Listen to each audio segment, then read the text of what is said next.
Warning, censorship. Warning, censorship. There's a lot of people that are against the lockdowns. There's a lot of business owners that are actually against the lockdowns, but they're too afraid to come out and actually speak their mind, because the other half of our community right now is pretty much actively trying to smear everybody that's part of the Freedom Rally. You know, there's nobody coming together right now. There's a really strong divide in our community. Here in St. Thomas at yet another Freedom Rally, and it appears the mainstream media is finally recognizing that these events are happening. For Rebel News, I'm Tamara Ugolini, and let me just point out that it was only after months of those in attendance at these rallies were denouncing the played-down mainstream media reporting that the various state broadcasters have now chosen to take a completely vilified angle as to what happens at these rallies and boast some inherent public health risk at an outdoor gathering when there is zero data or evidence of outdoor viral transmission. In fact, the CDC and the World Health Organization both define close contact as that which occurs in closed-air environments. This article from several months ago in The Wig clearly notes Kingston's top epidemiologist. He confirms the same, stating that transmission happens in confined, closed indoor environments, and not just a few minutes of interaction, but hours, in a heavily contaminated space. So Global News put out a sensationalist piece with the mayor of St. Thomas saying that they don't want protesters here. Well, the police will allegedly do the best they can to fine people for exercising their constitutional right to freedom of peaceful assembly. Well, I'm here bringing you on-the-scene coverage, and we'll get to some public opinion, catch up with a few speakers, and see how the day unfolds. With glowing hearts! Yes. That's what you see here, with glowing hearts. We see the rise, the true north, strong and free. All right, so you have your InfoWars shirt on underneath. We're just winding down here in St. Thomas. How did you think the day went? I thought it went actually really well, considering our community's pretty divided on the whole topic right now. So there's a lot of people that are against the lockdowns. There's a lot of business owners that are actually against the lockdowns, but they're too afraid to come out and actually speak their mind, because the other half of our community right now is pretty much actively trying to smear everybody that's part of the Freedom Rally. You know, there's nobody coming together right now. There's a really strong divide in our community. So, like, that being said, I think that we did have a really good turnout. It was really peaceful. It was for people that are like-minded, that feel the same way we do. It was a really good experience to come down and just feel the energy. Are you happy with the turnout here today? Yes, it's awesome turnout. It's so great to be here and such a great day, and just more freedom fighters. Come on out. Great day. Yeah, what's the message that you have today? I mean, has it changed at all over the course of the last few months? No, it's just more imperative now. Let's get here, folks, because things are going too fast downhill. We need to stop it. Stop the snowball, and let's get going in the right direction. No, freedom is essential. Nothing has changed. I continued living my life the way I lived it even when all this started. No, it's freedom, corrupt politicians. That's what it is. What's your message to Doug Ford other than he's a lying coward? Doug Ford, smarten up. Instead of sitting in your house, go out and do something about it. And maybe look back at what you were saying when you were running for the people. What happened to that, Doug? You lying coward. And what about these people? Right, Doug? That's right. These people are important. We are the Canadians. People he should be looking out for. I'd like to see more politicians stand up for Canadians and stop standing up for themselves and standing up for the corrupt mainstream media. That's what we need to do. We need some politicians with some guts that are going to stand up to the establishment. Unfortunately, all of our politicians are establishment politicians, and all they care about is themselves. I guarantee, while everybody's losing their jobs and their wages and everything else, these politicians will be giving themselves a raise. I am the master of my fate. I am the captain of my soul. Only free people can say that. We to remain free must So I see you have a sleeping babe on your back and one on the side here. Yes. What's your main message here today at the St. Thomas and Cenotaph and the park? Geez, one main message is to stop living in fear. I think we need to move away from this whole fear of germs, from viruses, from illness, from disease, and we need to find more empowerment. We need to take back our power. We need to feel we need to have more sovereignty for our health, and I think we need to shift into what health actually looks like. Well, the main point is that a lot of people are losing their livelihoods and their jobs and their businesses. About 200,000 people, plus have lost everything, right? And I think this lockdown is doing more harm than good.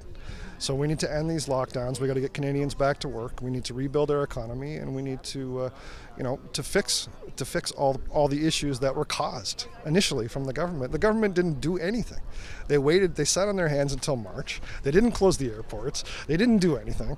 They told us everything was all right, and then all of a sudden in March, bang.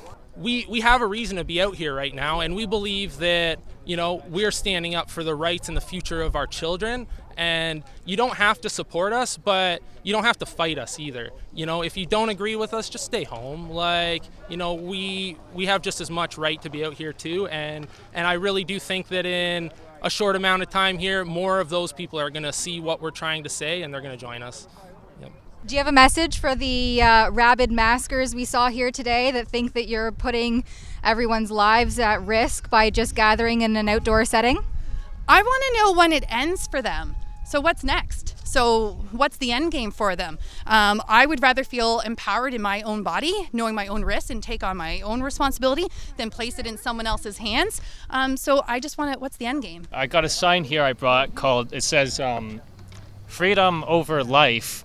And the reason I did that was because I noticed a lot of the people criticizing us for coming to these things, they say, oh, we're endangering ourselves, we're endangering other people. And I mean, I don't deny that there is some risk in coming out here, but I just think it's not nearly as much as they've exaggerated it to be. But, even if the risk was significant, the fact is, freedom is worth it. Freedom is worth risking everything, even your own life if you have to. You think back to World War I up until now, and millions of courageous and brave men and women have fought, suffered, sacrificed, and died to guarantee and ensure our freedoms. Why would they do that? I think it's because they recognize something this generation's forgotten, and that is that freedom is more important, even more important than life, because what is life without freedom? And luckily, we all came here to this location and protested very well, but in the States, similar things have happened where instead they went to the houses of these elected officials, which I'm very glad we didn't, by the way. I wouldn't have supported that.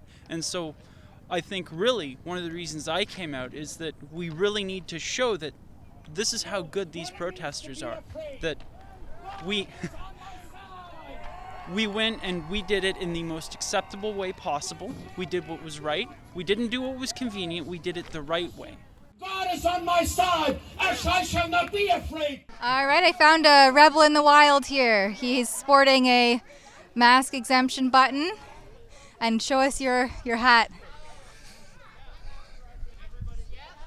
Very nice. Do you have a few words for the Rebel viewers? No, thanks. No.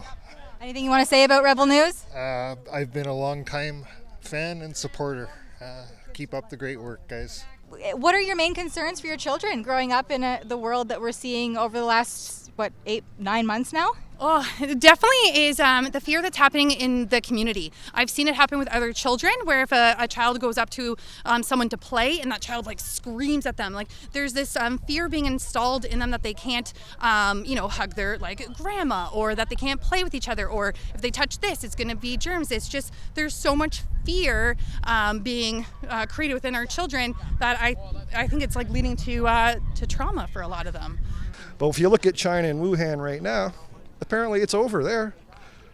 I mean, I saw them on Halloween. There was tens of thousands of people out there, maskless, Well, and there's lots of people in Europe blowing the whistle that they're actual normal. It's not a new normal. There's no restrictions. It's just normal. Yeah, that's what I heard too, and I think it's ridiculous. I think we need to really end all this nonsense, and people need to take personal responsibility if they're worried about their health and stuff like that. Yeah, I'm not against masks if you want to wear a mask or if you want to, do all this stuff. That's great if it makes you feel better, but I'm also against the government telling Canadians what they should wear and how they should dress, how they should think, how they should feel. I imagine that some of these protests there's going to be a lot more people getting on board with these protests in the next little while, because everything that all these protesters are warning us about now is going to come out into the mainstream media here really soon, and it's going to be undeniable that the lockdown measures are not ever going to go away unless we say no to them, unless we say no to the masks, unless we demand that we have the right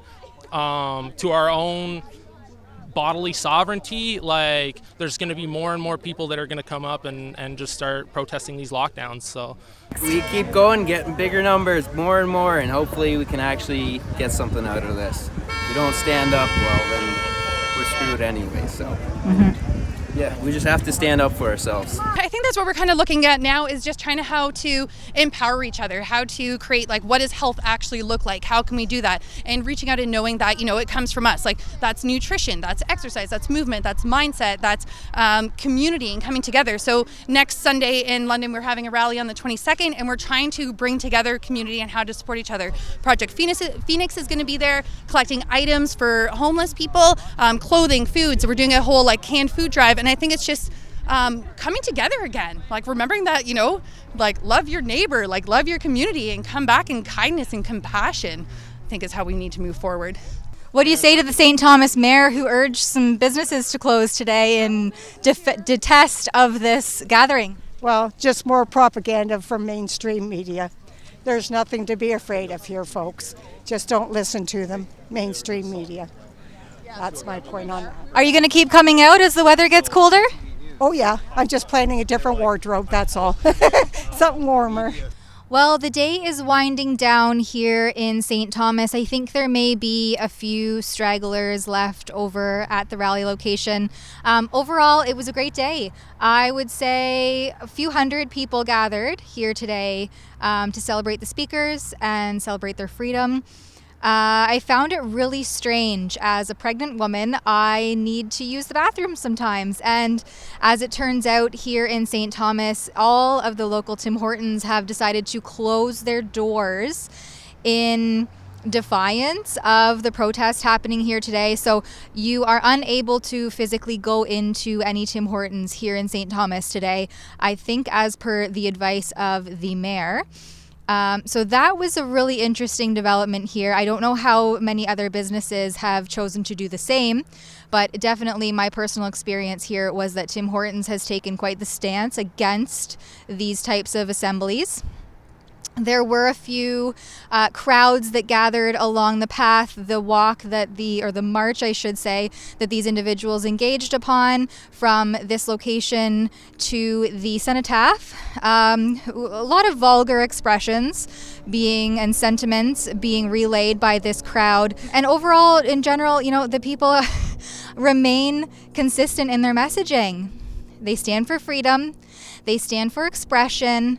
They stand for individual choice and freedom of individual choice. And they stand behind small businesses who don't want to go into financial ruin and who decide to say enough is enough and we will stay open. For Rebel News in St. Thomas, Ontario, I'm Tamara Ugolini. If you're a small business and you face bankruptcy or closure due to the lockdowns that are unsupported by data or evidence-based decision-making, we would like to hear from you. Head on over to iwillopen.com and get in touch with us today. Share your story. Let us know what you're up against. We want to hear from the businesses who are fed up and have had enough. That's iwillopen.com.